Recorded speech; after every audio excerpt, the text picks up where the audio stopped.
Good morning, everyone. Le'iloi nishma, we're learning Le'iloi nishma, Mindel Mariam, Bas Kalman Reuven, her Neshama Shem Aliyah. We are going to finish, I think, the shortest parak in Shabbos. We're about to finish the 21st chapter, Mir Hashem. We are at the Mishnah, so we're going to learn some very practical halachos today.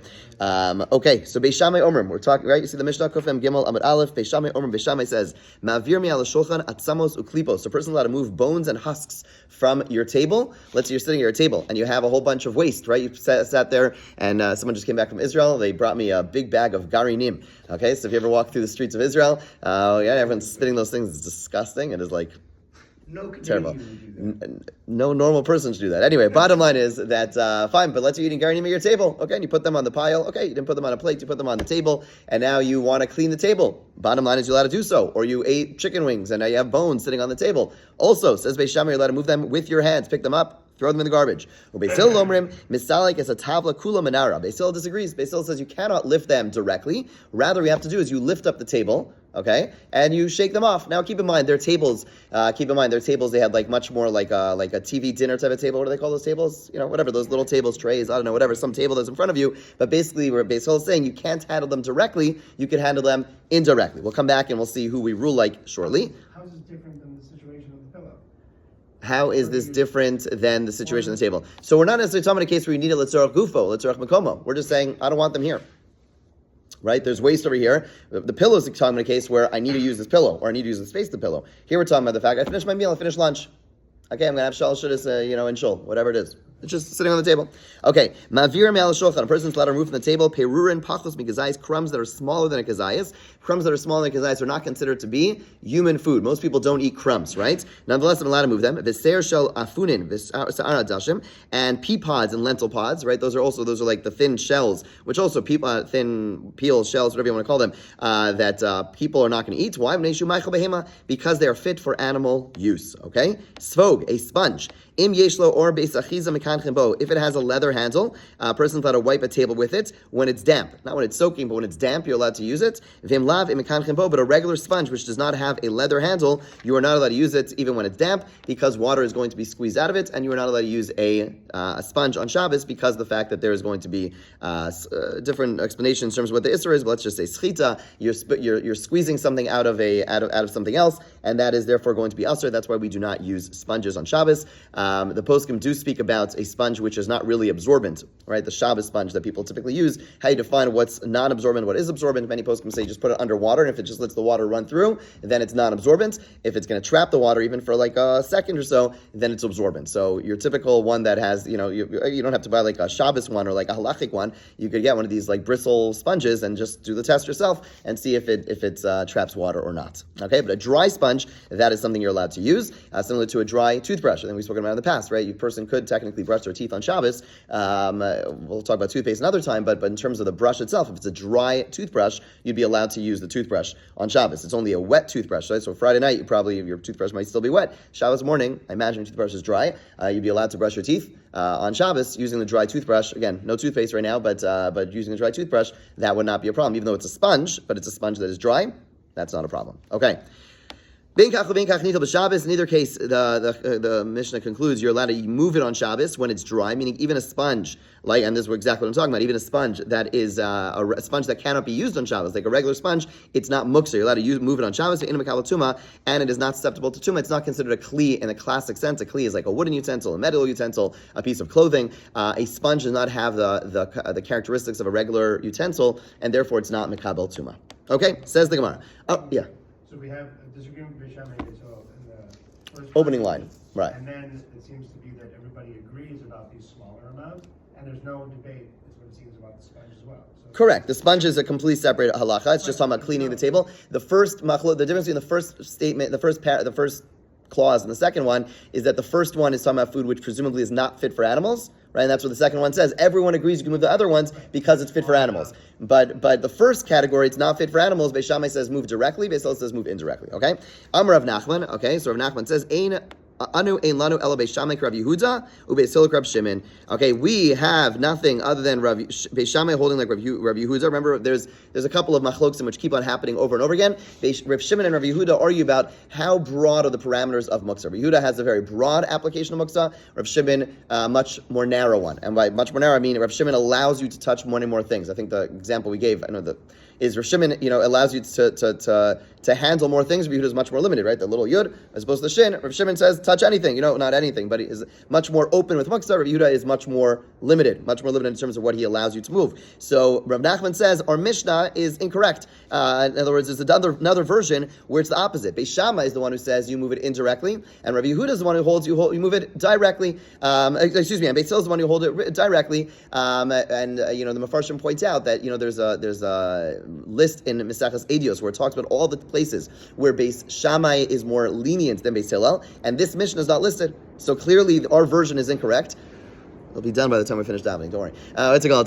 So this version is incorrect according to Rav Nachman, and that's the way we rule. We rule if you have what we call a graf shal re'i on your table, you are allowed to move it directly, even if it's not even food fit for an animal. If you have your garinim seeds or whatever, you have bones that are not fit for an animal, you are allowed to. You don't want them over there; it's disgusting. You're allowed to go ahead and pick them up and throw them directly into the garbage on Shabbos because it is a graf shal re'i. It is something which is seen as distasteful, disgusting to you, and therefore allowed. And I think we've spoken about there's a lot of subjectivity to this halacha. In other words, it'll depend where it is. It'll depend on who you are, right? In other words, for one person's messy is another person's sparkling clean, right? And so if it's not going to bother you and you just say, hey, I'm just going to move this because whatever, it doesn't work. If it's something which truly bothers you, and the post can point out, it's in a place where it'll bother you. It makes sense it's going to bother you. If let's say theoretically you have like this room which like no one's going to go to, no one's going to go there, and like, okay, and it's not going to bother you, like then you can't clean it. I can't think of like a perfect example, but the point is, it has to really be something which would be bothersome to you. If your dining room table be for many people would say on their dining room table, even after I finish my Shabbos lunch meal, I'd feel uncomfortable if there's waste on it. I want it to be clean. Then you would be allowed to clean it. Okay, fine, good. Ma'avir me'al shulchan perun. You're allowed to remove from the table crumbs. Okay, Misayel Rav Yochanan. This supports Rav Yochanan. Rav Yochanan, Perurun Sheim Beim Gezais Asr LaAbdan Bayad.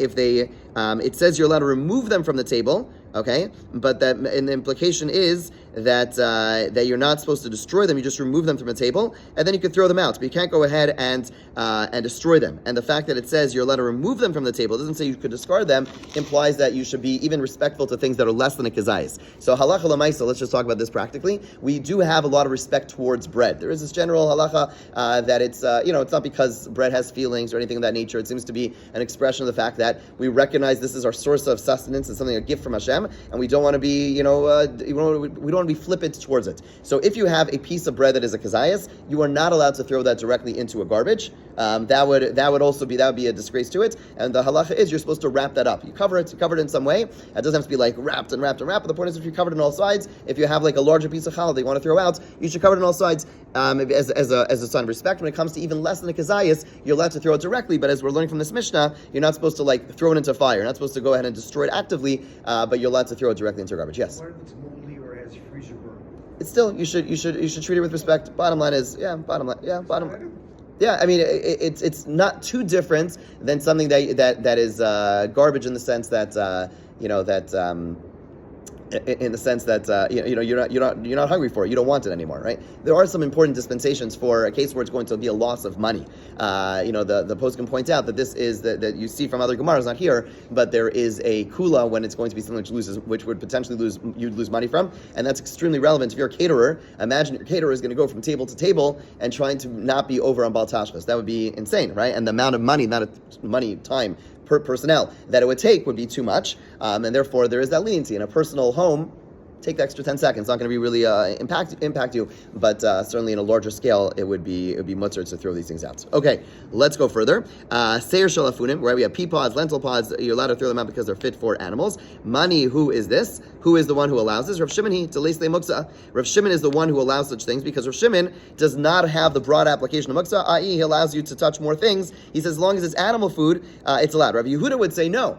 Things which are animal food are not allowed for for humans to handle because they're not fit for humans. Okay, the problem is the end of the Mishnah as we'll see, seems to go like Rabbi Yehuda. Svog, a sponge. Im yesh lo beis achiz mekanchem bo. If it has a leather handle, you're allowed to wipe the table with it. Vim lav e mekanchem bo. And if not, you're not allowed to use it because a person might come to squeeze out some water. Aslan Rabbi Yehuda. That goes like Rabbi Yehuda, not Rav Shimon. Rav Shimon, remember, Rav Shimon holds darashin miskavein. If it's not my intention, then I'm allowed to do it, right? Like I'm allowed to drag a bench, according to Rav Shimon, across a yard because as long as my intention is not to dig that groove, then it's permitted. So the first part of the Mishnah is going like Rav Shimon, who holds I'm allowed to handle food, which is food for, I'm allowed to handle food which as long as it's fit for an animal, does not go like Rabbi Yehuda. The second part of the Mishnah says I'm not allowed to use a sponge. Why? Because I might squeeze water. That does not go like Rav Shimon, right? So first part goes like not like Rav Shimon. The second part goes like Rav Shimon. So Damar Davish Miskaven Aser, right? It goes like Rabbi Yehuda, who holds that something which is unintended is prohibited. 143a3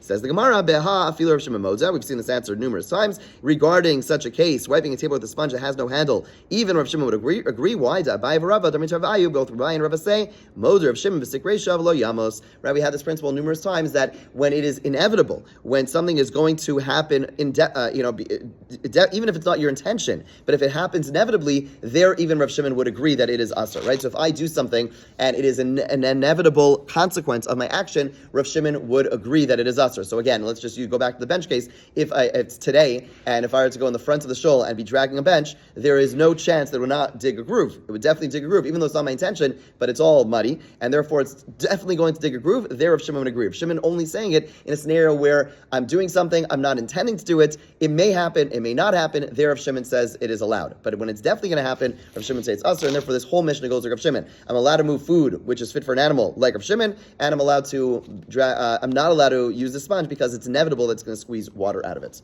Yeah.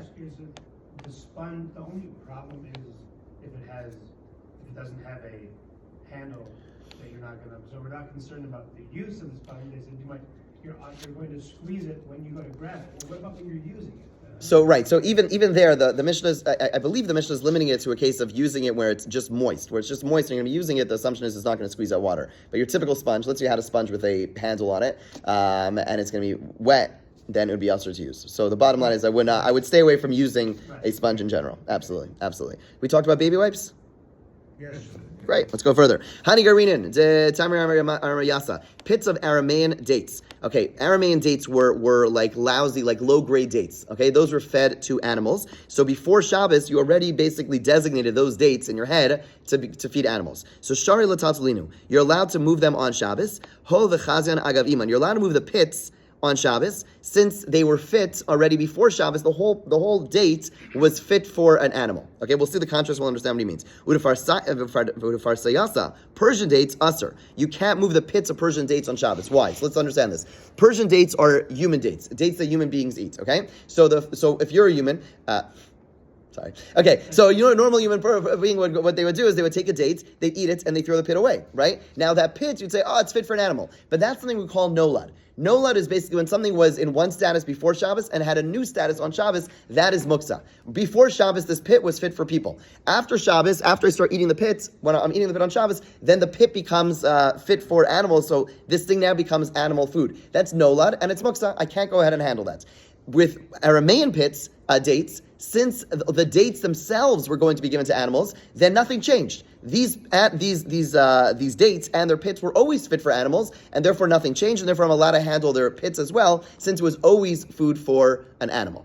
Okay? Shmuel, Mitzatlu Agav Rifta. Shmuel would go ahead and remove the mix. So let's say he had muksa pits. What he would do is he didn't want to set up a situation where he wouldn't be allowed to move those pits. So we're presumably talking about a case where it wouldn't be a graf shel re'i. Again, for us, I think in our society, the threshold for a graf shel re'i for something you're allowed to move because it's distasteful to you is very low, because we live in like a very extreme hygiene, hygienic and clean type of setting. So it's very low, but back in the day, they certainly didn't. Okay, so Shmuel has these pits, and he wants to ensure that he's going to be able to get rid of them. So what does he do? He would place them on top of a piece of bread. Once he placed them on top of a piece of bread, the bread is not muksa, so then he'd be allowed, so when he's eating his garanim or he's eating his dates, he'd put the pits there, and then he'd move the loaf of bread with the pits on them, and then just dump them off. That's what he would do. Okay?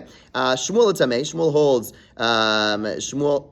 Shmuel is consistent. To Amar Shmuel, Osa Adam called Tzarka B'Pas, the person's allowed to use bread for all of one's needs. Okay, so this, what is this referring to? This is referring to the fact that there's a question, can I, as we saw a moment ago, we have a lot of, we try to treat bread with respect. So am I allowed, is this disrespectful use? Shmuel holds, you're allowed to use bread for all uses. Another example of that would be, let's say I have a book I want to read, and I have a loaf of bread, and I want to find something to lean my book on. So according to Shmuel, I'll be allowed to take the loaf of bread, put my book on it, and that'd be fine, right? Others would hold that this is aser, and generally speaking, we actually are strict not to use bread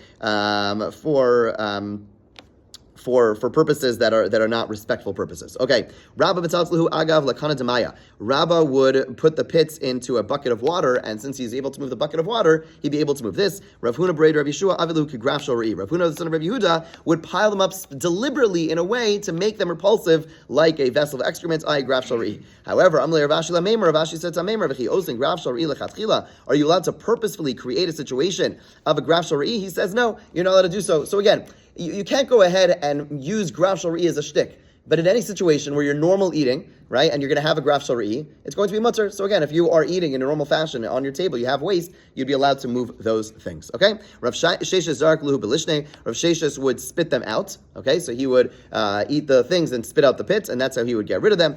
He spit them beyond the table. Rav Papa zark luhu achori amita. Rav Papa would spit them behind the couch. Fine, Amar alav al Rabbi Zechariah ben Avkulis. Shem machzer panav achori amita v'zark, and he would turn his face behind the couch and spit them out. Okay, welcome to the ancient world. Their houses were not like our houses. Hadnalach notes. This is only on Shabbos. You go back and get them after. Maybe yes, maybe no. Who knows? It's like the rats for them. No? Yeah, exactly. They have to feed them. Okay. Hadalach notel v'hadrach halan. Let's start the next Mishnah. Okay. Fine. Let's go. So chavish and ishbra. Let's see if a cask that broke. Okay, so there's a concern with the cask that breaks. Different ways of interpreting this. Some understand there's a concern with the cask that breaks full of your wine. You're going to be very sensitive to this. This is your drinking. This is your main staple. This is your main drink. So what are you going to do on Shabbos? You're going to start going ahead. There's a concern that I might go ahead and start fixing it, right? Which would be Asar and Shabbos, building, or Masak and Mana. So Mitzilin Hemanam is own shalosh. You're allowed to catch from it food for 3 meals. Right? Again, wine's the only thing they're drinking. You'd be allowed to catch them at 3 meals. You would not be allowed to keep on adding more and more buckets. Why? Because there's a concern. We've seen this type of thinking before. If I get too involved in something, then I might go ahead and do something wrong. So basically do a little, Chazal come along and limit it. By limiting it, I realize, there's something stringent over here, and I'm going to act more appropriate. And therefore they say, catch enough wine for 3 meals, okay? Don't catch more. Don't catch more. Well, you said you can invite friends. It says Lex 9 in the Mishnah. Very good.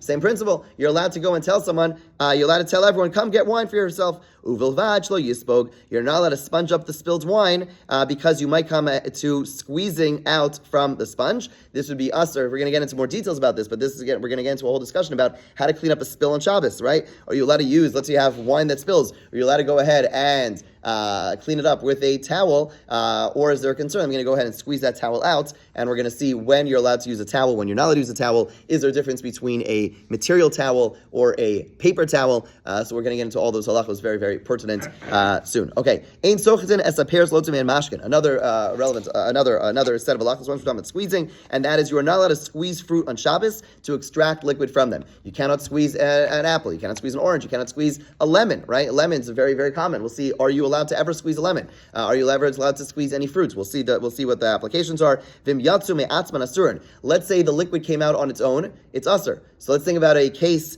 of this, which is very relevant. Let's say you have like honeydew, right? So let's say you're eating honeydew, and and basically it's very liquidy, or like watermelon. It's very liquidy, and then in the end you really love watermelon, so you finish eating your watermelon. Someone diced up some watermelon, they put in a bowl, they finish the watermelon. Some kid comes along and says, "Oh, I want watermelon juice. I love it." So they go ahead and they drink it. Are you allowed to do that? We just said it's usur, right? The liquid that comes out on Shabbos is usur, right? Or you're eating the honeydew, and at the end, there's like some liquid on the bottom. Are you allowed to go ahead and scoop that? Or like grapefruit, that's what the fruit I'm thinking of, right? So you're eating grapefruit, it's very liquidy, right? So then out of the grapefruit, right? Out of the peel, out of the thing, and then at the end, there's all this liquid at the end. Are you allowed to go ahead and just drink that up? Sounds like you can't do it. Let's see. Okay, sorry. So that's already. So that already is a meaning. We'll see if we'll hopefully get into ice cubes as well. That's going to be probably a different category.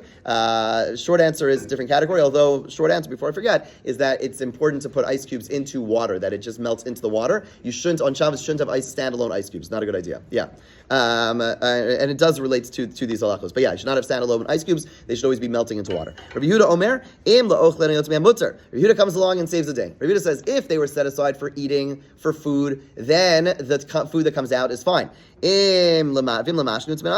if they're set aside for liquid, i.e. for squeezing, then the liquid that comes out of it is prohibited. So Rabbi Yehuda is coming along and telling us that if I set aside if I'm eating the grapefruit, and that meant I set it aside for eating. That's why I served it, so people could eat it. There, if some liquid comes out on its own, I'd be allowed to drink it. But if I set it aside because I want to go, my child said I want to make like lemonade and set aside a whole bunch of lemons and the lemon drips a little bit on its own, then I would not be allowed to drink that liquid. Okay, and again, we're going to get into more detail about all this. If let's say honeycombs were chopped before Shabbos and then honey oozed out on Shabbos on its own, it cannot be consumed on Shabbos. Rabbi Elazar allows it. We're also going to explain this. Okay, so again, we're going to get into all the halachos of cleaning up a mess on Shabbos. We're going to get into all the halachos of squeezing fruit on Shabbos. You're allowed to make lemonade on Shabbos. You're allowed to squeeze lemons into your fish on Shabbos. Are you allowed to make are you allowed to eat your grapefruit, the liquid at the end of your grapefruit or your watermelon? We will, God willing, discuss in the next few days. Okay, have a great day.